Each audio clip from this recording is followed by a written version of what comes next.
Assalamualaikum warahmatullahi wabarakatuh. Waalaikumsalam warahmatullahi wabarakatuh.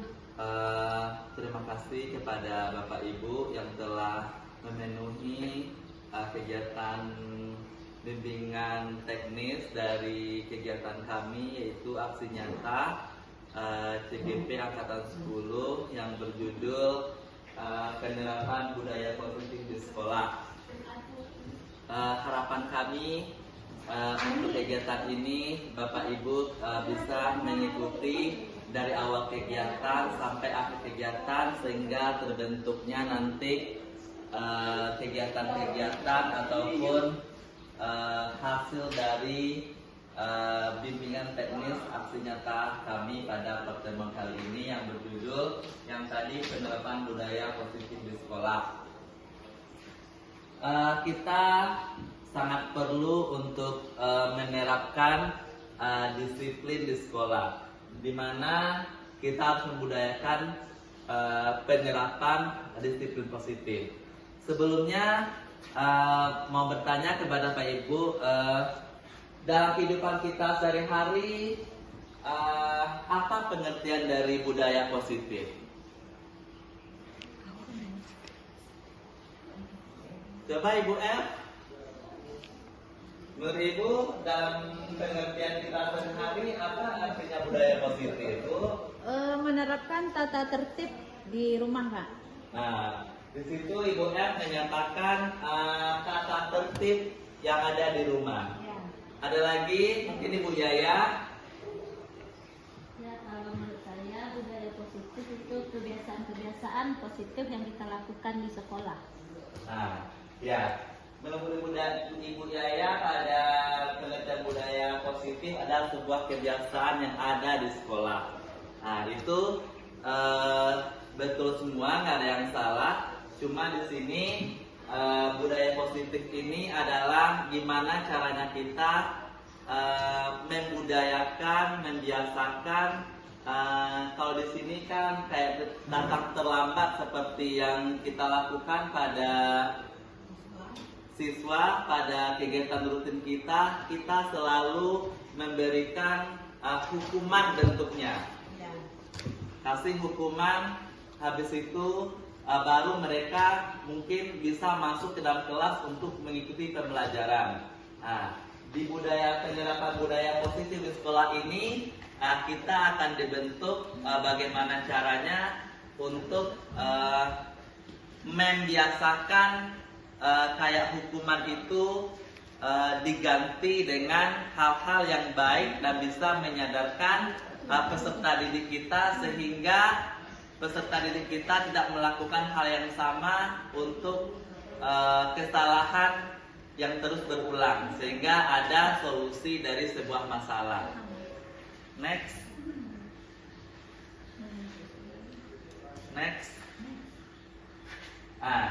Di sini budaya positif pengertiannya menurut pengertiannya itu perwujudan dari nilai-nilai atau keyakinan universal yang diterapkan di sekolah. Budaya positif dapat mendorong siswa untuk mampu berpikir, bertindak, dan mencipta sebagai proses memerdekakan dirinya, sehingga murid mampu mandiri pelajaran sebagaimana mestinya, sebagaimana yang diharapkan oleh kurikulum sekolah. Di sini kita dalam menerapkan disiplin positif ada langkah-langkah hal yang harus kita bangun untuk hal ini, yaitu konsep inti budaya positif terdiri dari beberapa bagian.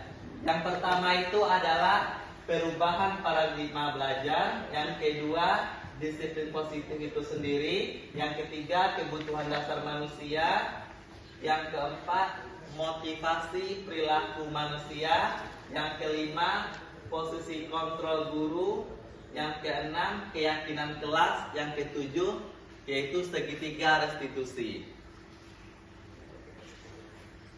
Dan kita masuk yang pertama, yaitu pembelajaran dengan paradigma baru.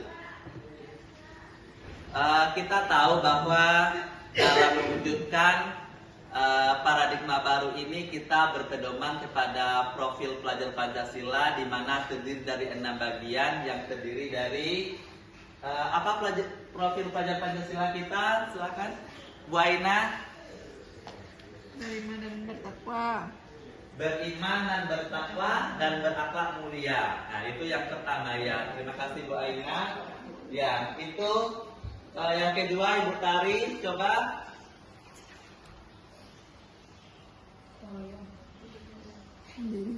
Mandiri. Mandiri. Apalagi? Gotong royong, Pak. Gotong royong, ya benar Bu El. Ibu Eka?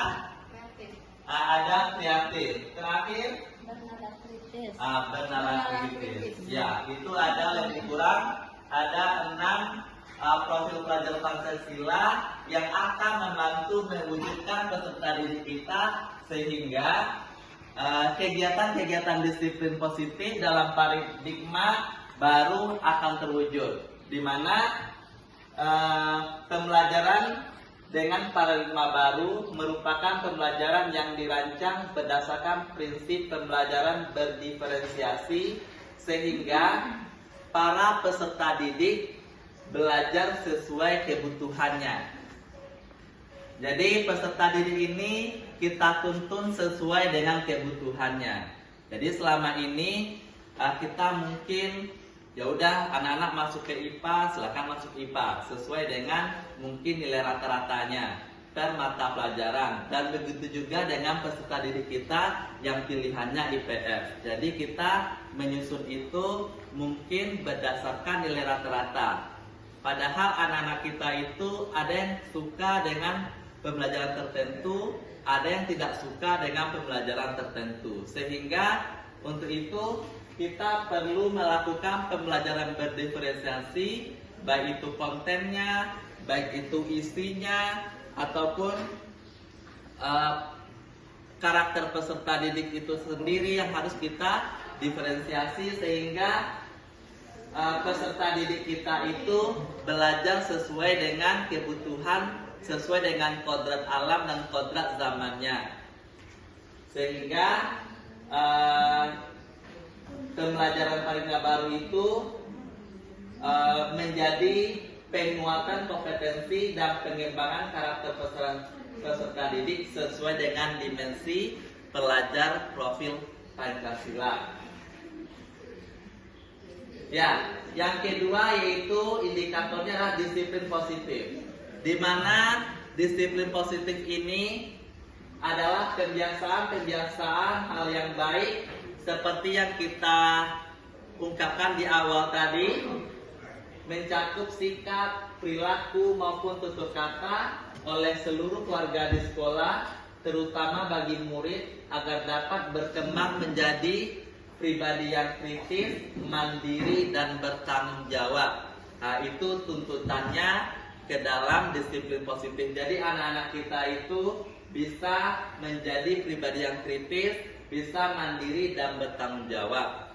Sehingga tujuan kita menciptakan peserta didik yang memiliki disiplin diri sehingga mereka berperilaku mengacu kepada nilai-nilai kebajikan universal dan memiliki motivasi dalam diri menuju perubahan perilaku ke arah lebih baik. Tujuan yang sebenarnya kita melakukan penegakan disiplin positif. Jadi mungkin selama ini kita itu hukuman yang kita berikan ataupun penghargaan ataupun lain sebagainya sekarang kita ganti dengan istilahnya disiplin positif sehingga dapat menjadikan anak itu menjadi kritis, mandiri dan bertanggung jawab terhadap apa yang telah mereka lakukan, baik itu kesalahan maupun terhadap itu sikap yang baik yang perlu kita tuntun. Jadi kita sebagai guru, sebagai pendidik, kita mesti menuntun peserta didik kita ke arah yang lebih baik, sesuai dengan filosofi Ki Hajar Dewantara. Yang ketiga, kebutuhan dasar manusia. Nih, kebutuhan dasar manusia sama-sama kita ketahui itu ada beberapa. Yang pertama itu kebahagiaan, kesenangan, kasih sayang, dan lain sebagainya. Itu adalah kebutuhan dasar manusia. Jadi kebutuhan dasar manusia ini kalau tidak tercukupi, maka siswa itu akan mengalami hal-hal yang tidak sesuai dengan semestinya. Soalnya kebutuhan mereka ada yang tidak terpenuhi. Jadi kalau menerapkan disiplin positif ataupun menerapkan hukuman kepada peserta didik, tanya dulu terlebih dahulu sehingga kita tidak salah nanti dalam memberikan suatu arahan kepada peserta didik kita, yaitu di mana pengertiannya sesuatu yang kita lakukan untuk mendapatkan apa yang kita inginkan. Seluruh tindakan yang kita lakukan memiliki tujuan. Semua usaha yang terbaik kita lakukan agar kebutuhan dasar kita terpenuhi dengan baik. Jadi kita sebagai pendidik di sini sangat jelas bagaimana cara kita untuk memberikan hal yang terbaik semaksimal mungkin apa yang kita mampu kepada peserta didik, sehingga peserta didik kita nyaman dan aman dalam proses pembelajaran baik di kelas ataupun di lingkungan sekolah.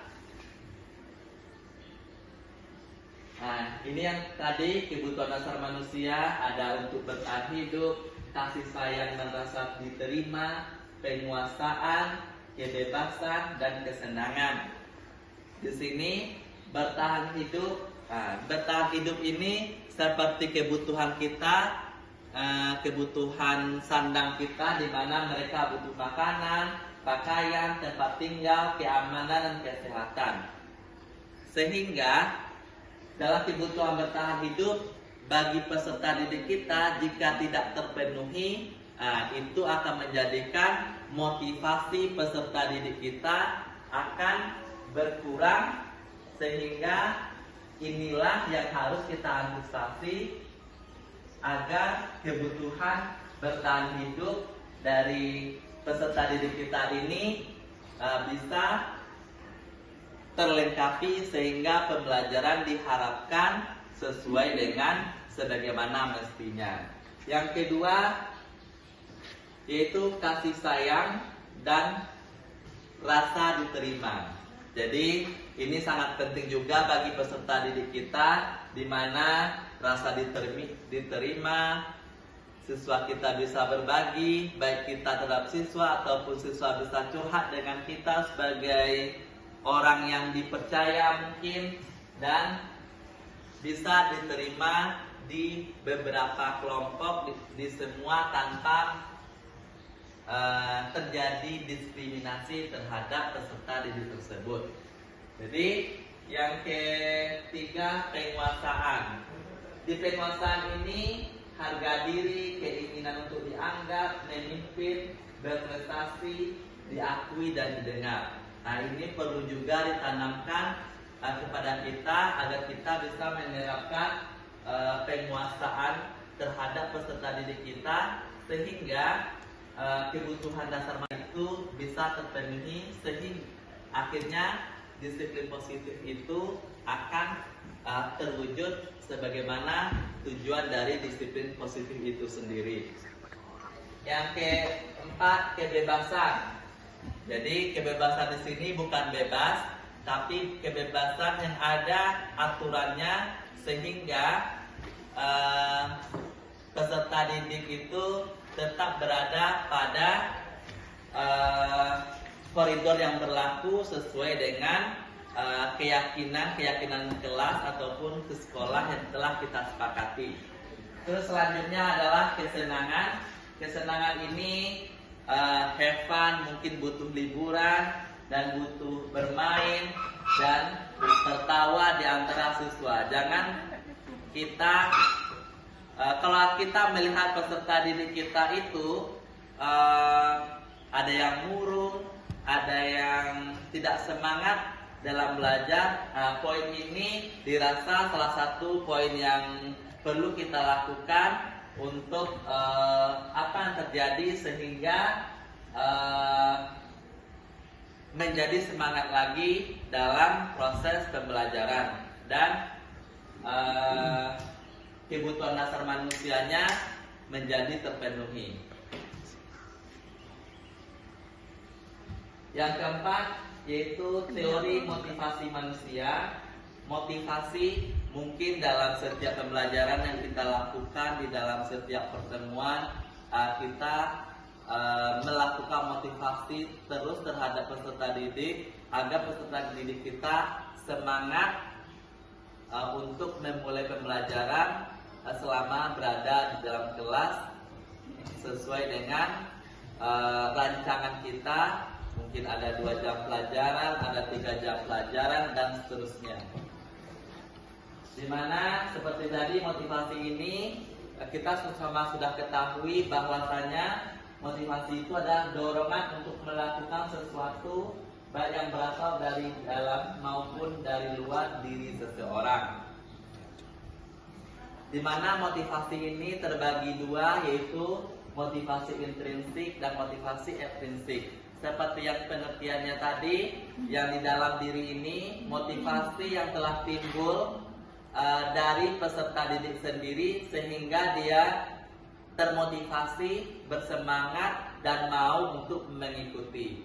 Kalau motivasi ekstrinsik ini adalah motivasi yang berasal dari faktor dari luar, yang mempengaruhinya itu mungkin teman, lingkungan sekitar, baik itu lingkungan keluarga ataupun dari pihak guru itu sendiri. Sehingga motivasi itu bisa motivasi intrinsik, bisa motivasi ekstrinsik. Selanjutnya yaitu teori motivasi manusia. Teori motivasi manusia ini ada juga beberapa bagian. Yang pertama itu adalah untuk menghindari ketidaknyamanan atau hukuman. Nih, ini yang sering kita mungkin lakukan di dalam lingkungan sekolah. Setiap anak yang melakukan suatu kekeliruan atau kesalahan, kita selalu memberi hukuman.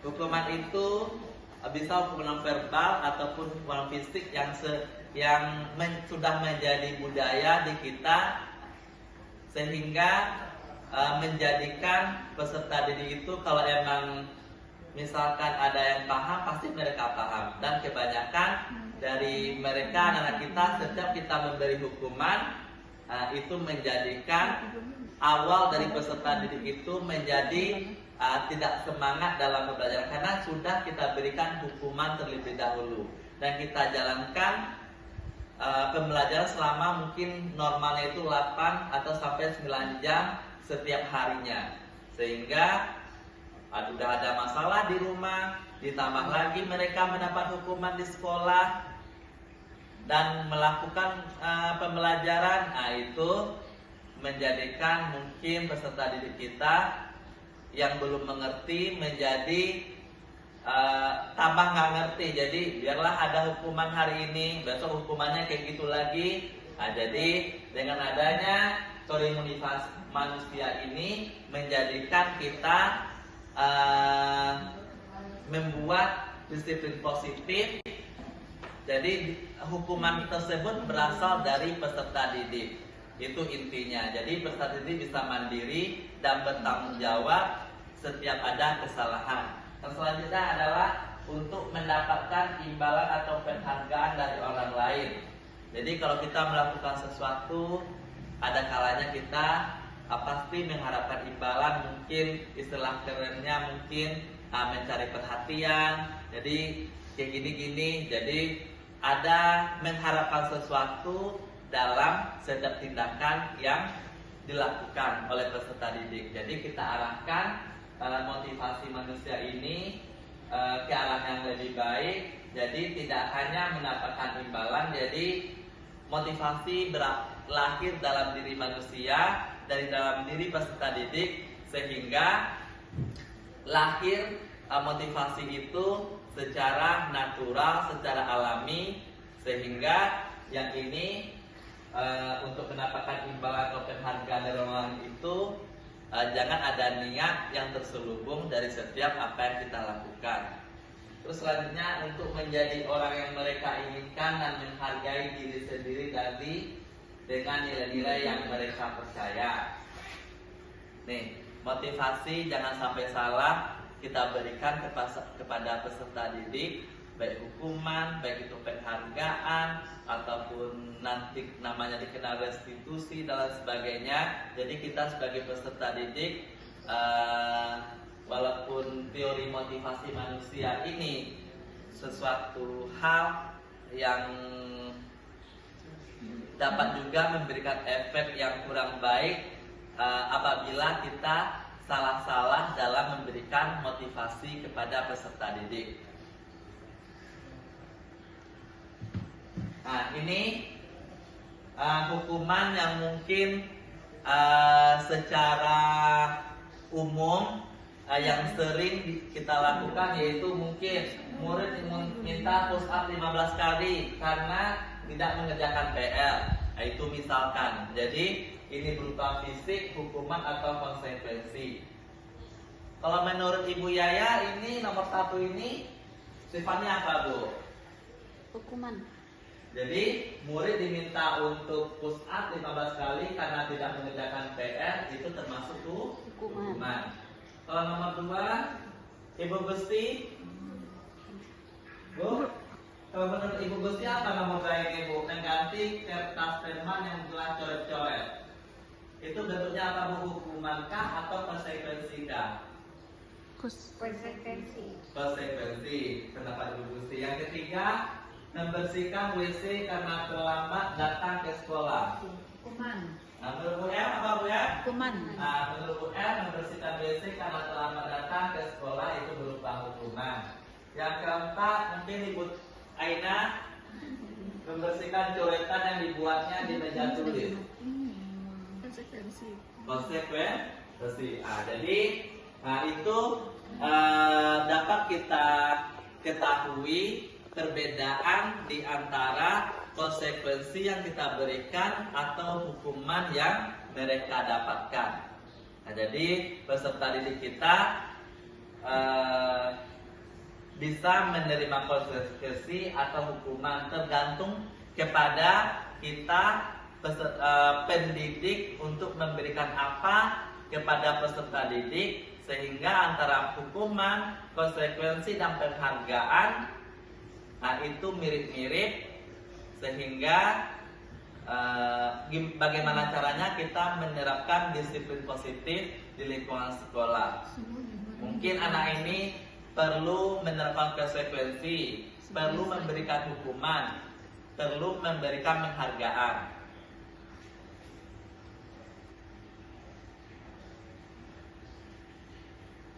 Selanjutnya, ini tadi seperti tadi, hukuman, konsekuensi, dan restitusi. Restitusi ini mungkin ini adalah cara penyelesaian masalah.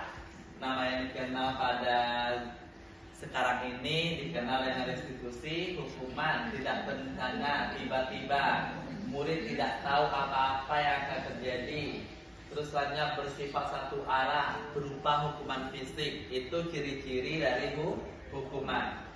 Konsekuensi itu terencana, disepakati sesuai dengan peraturan, murid tetap dibuat tidak nyaman, sikap guru selalu memonitor murid.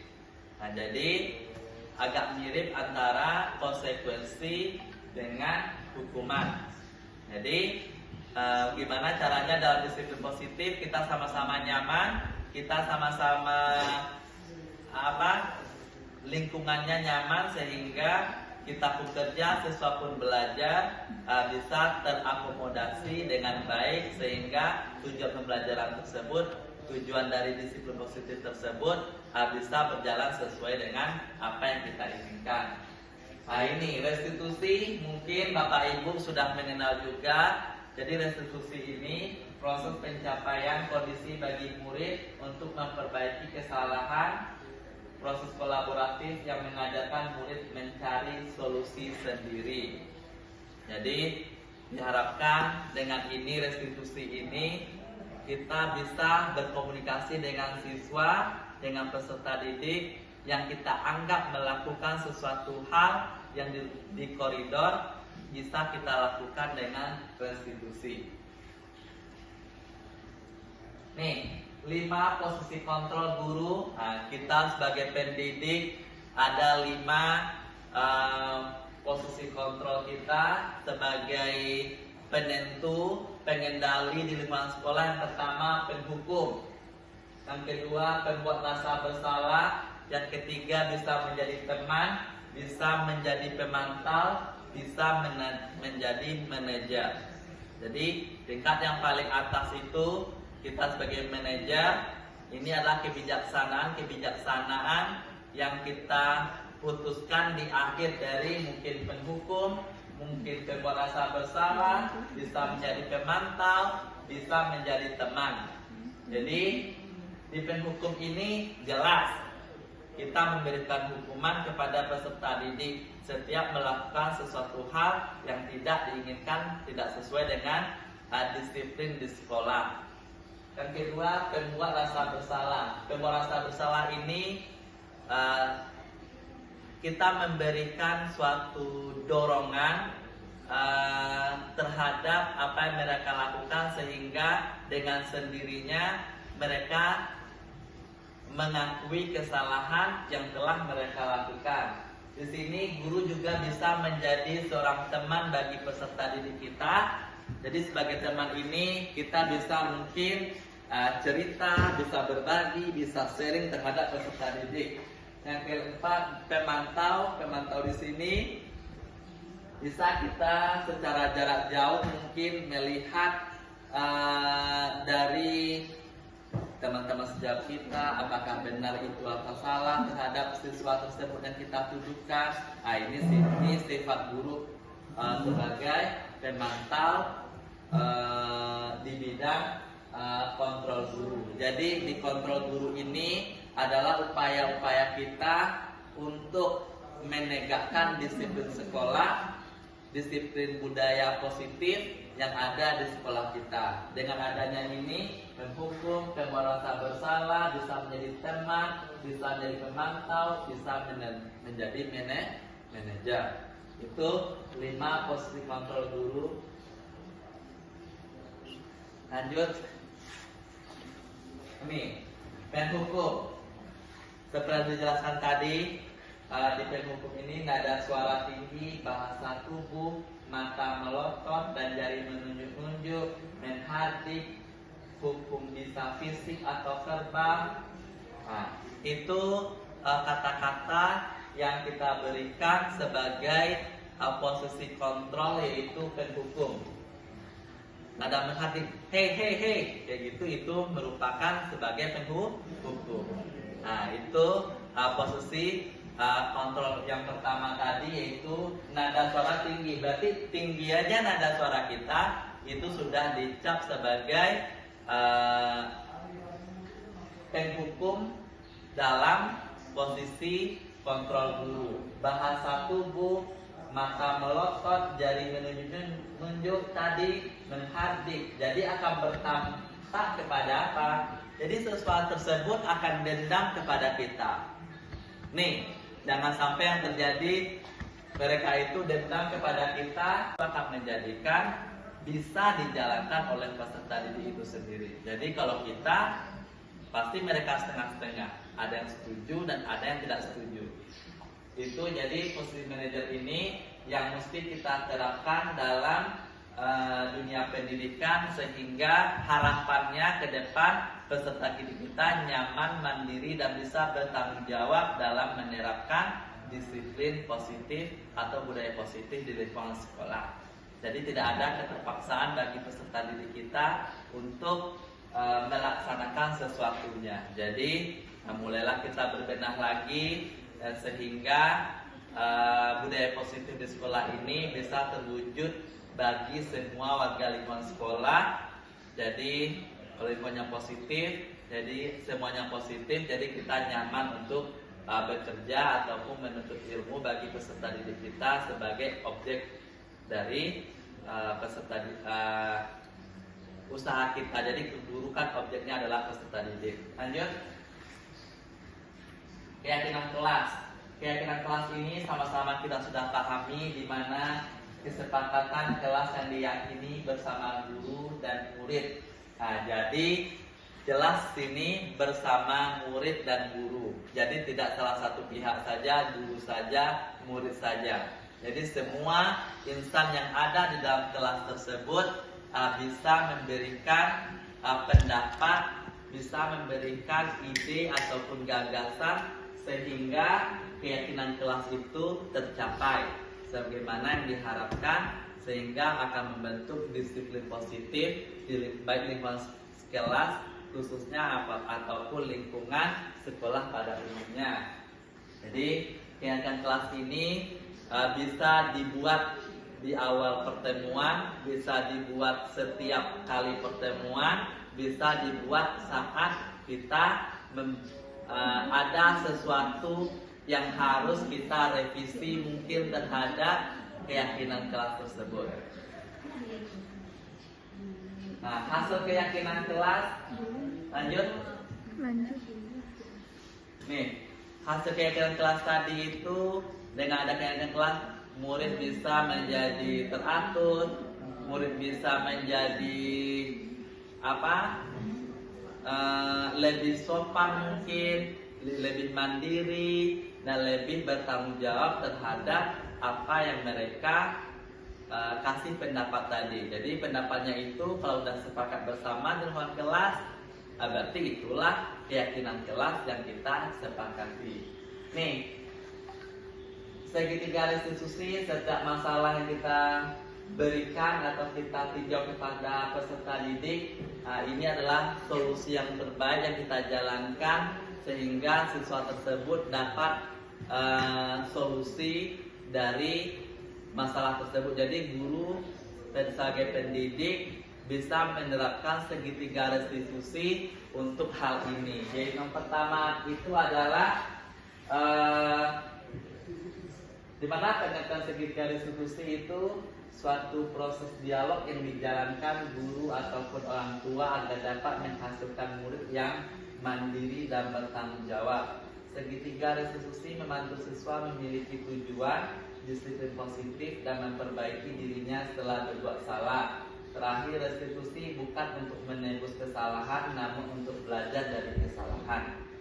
Jadi restitusi ini, segitiga restitusi, langkahnya adalah menstabilkan identitas. Yang kedua, validasi tindakan yang salah dan menanyakan keyakinan. Lanjut. Nih, dalam menstabilkan identitas, kita ini kata-katanya berbuat salah itu manusiawi, tidak ada manusia yang sempurna. Bapak Ibu pernah melakukan kesalahan seperti itu. Bapak Ibu tidak tertarik mencari siapa yang salah, tapi Bapak Ibu ingin mencari solusi dari permasalahan. Kami berhak merasa begitu. Jadi dalam menstabilkan identitas ini adalah beberapa kata yang bisa kita gunakan untuk yang langkah yang pertama, menstabilkan identitas. Jadi kita ini tidak membuat peserta didik kita ini menjadi identitas yang gagal tadi. Oh ya, saya salah, down anak. Jadi murid tidak menyukai maka pelajarannya diampu. Ini akibatnya. Oh ya, belajar matematika sama bapak itu kayak gitu-gitu. Jadi dia suka menghukum kita, bisa menghardik kita. Nah itu. Jadi ini dampak dari kalau kita menghukum, kontrol guru, kalau kita menghardik mungkin, melotot, mencemeh atau lain sebagainya, anak-anak akan menjadi pendendam. Jangan salahkan nanti kepada anak kita menjadi pendendam apabila kita melakukan posisi kontrol guru sebagai menghukum. Jadi gimana caranya murid itu menyukai, nyaman pembelajaran dengan kita. Ya, Bu, ada yang ditanyakan, Bu, ya? Aman, Bu? Ya, lanjut. Yang kedua, membuat rasa bersalah pada murid. Suara cenderung melembut, namun kata-katanya menyalahkan murid. dampaknya murid merasa bersalah, murid merasa rendah diri dan menarik diri dari lingkungan. Nah, jadi kita jangan walaupun mereka salah siswa kita tersebut, kita harus mengeluarkan kata-kata yang bijaksana sehingga kita jangan mengakibatkan murid itu menjadi minder. Oh, kamu itu miskin itu, makanya datang ke sekolah harus kayak gitu-gitu. Jangan seperti itu. Jadi mungkin di kehidupan keluarga mereka ada hal-hal kebutuhan dasar manusianya yang tidak terpenuhi sehingga menjadikan hal yang demikian. Nah, ini murid merasa rendah diri dan menarik diri dari lingkungan. Jangan anak itu murung aja anak-anak di dalam kelas, di pojok sebelah kiri atau kanan lagi sukanya. Nah, itu perlu kita pertanyakan. Lanjut. Yang ketiga, teman. Nada suara ramah, akrab, dan bercanda cenderung bersenda gurau agar suasana tetap santai. Kalau ini murid akan bergantung pada satu orang, murid tidak mandiri, tidak bisa berpikir sendiri. Jadi sebagai teman ini, peserta didik kita, kita harus berhati-hati nanti dia senangnya atau sukanya terhadap satu guru saja. Itu juga tidak baik kita lakukan terhadap peserta didik. Jadi kita perlakukan sama. Yang keempat, pemantau. Di sini pemantau ini, seorang pemantau akan bersuara datar, tidak emosional ataupun menggunakan suara tinggi. Di sini dampaknya murid akan menghitung konsekuensi hadiah tanpa memahami sepenuhnya nilai kebajikan yang dituju. Murid tidak sepenuhnya mandiri. Nah, jadi di sini jelas sekali bahwasanya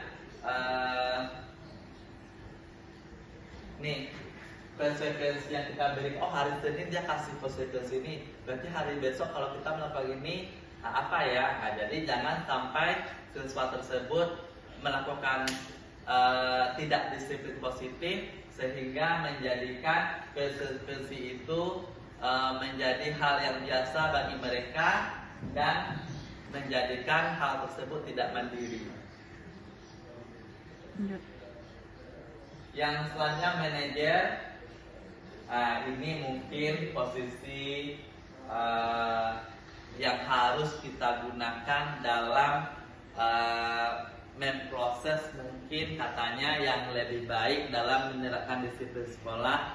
Di sini kita sebagai manajer ini pemimpin. Manajer artinya di mana suara netral, tidak emosional, tidak terlalu ramah dan tidak bernada tinggi.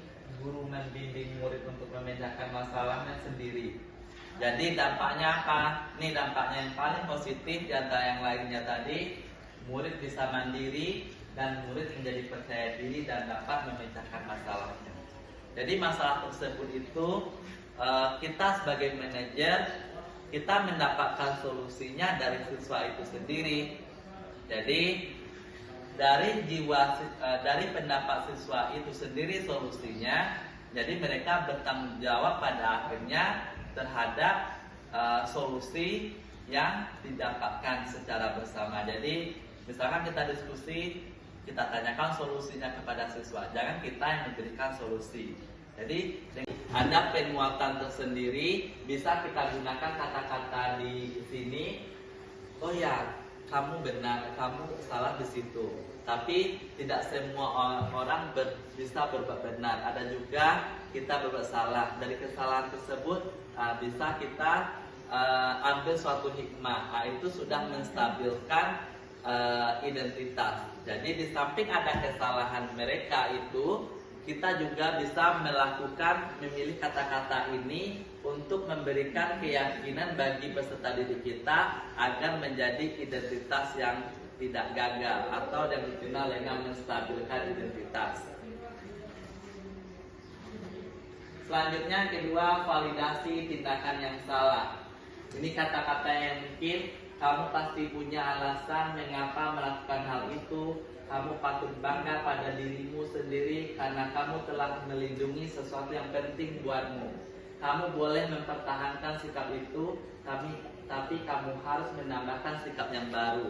Nah, ini adalah validasi tindakan yang salah. Jadi walaupun mereka salah, dengan kata menanyakan aja alasan peserta didik itu misalkan terlambat, kita tanyakan alasan, ya itu sudah termasuk validasi tindakan yang salah. Kita konfirmasi apa yang terjadi kepada peserta didik tersebut.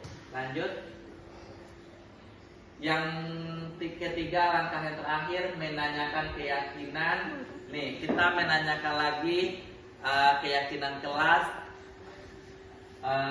Mungkin kata-katanya apa keyakinan kelas kita, nilai apa yang telah kita sepakati, seperti apa kelas yang ideal buat kamu mau menjadi orang seperti apa. Ini adalah bentuk-bentuk menanyakan keyakinan. Kita konfirmasi ulang keyakinan kelas atau keyakinan sekolah yang telah kita bikin bersama.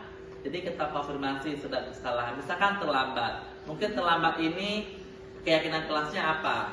Disiplin, melanggar disiplin sekolahan. Seperti itu lebih kurang. Lanjut. Nah, terima kasih. Ya, itu mungkin beberapa hal terhadap penerapan disiplin sekolah. Jadi harapannya bagi kita insan pendidik bisa menerapkan budaya disiplin sekolah dalam kehidupan kita yang dipandu dengan beberapa teori, beberapa langkah ataupun beberapa hal yang perlu kita lakukan. Setuju Bu An? Setuju, Pak. Setuju Bu Aina? Setuju. Setuju Bu Tari? Setuju. Bu Yaya? Setuju, Pak. Bu Gusti? Pak Tommy? Setuju. Nah, jadi kita semua elemen dari sekolah telah setuju. Jadi kita berupaya semaksimal mungkin untuk melakukan penerapan budaya positif di lingkungan sekolah agar terwujud nanti peserta didik maupun tenaga pendidiknya yang mandiri, tanggung jawab, dan penuh dengan loyalitas. Nah, itu mungkin lebih kurang. Terima kasih Bapak Ibu untuk pertemuan kita kali ini. Harapannya kita dapat mewujudkan program ini secara bersama, tidak bisa kita sendiri, sehingga penerapan disiplin di suatu lingkungan sekolah ini bisa terwujud sesuai dengan program yang ada. Sekian, terima kasih. Assalamualaikum warahmatullahi wabarakatuh. Salam guru penggerak.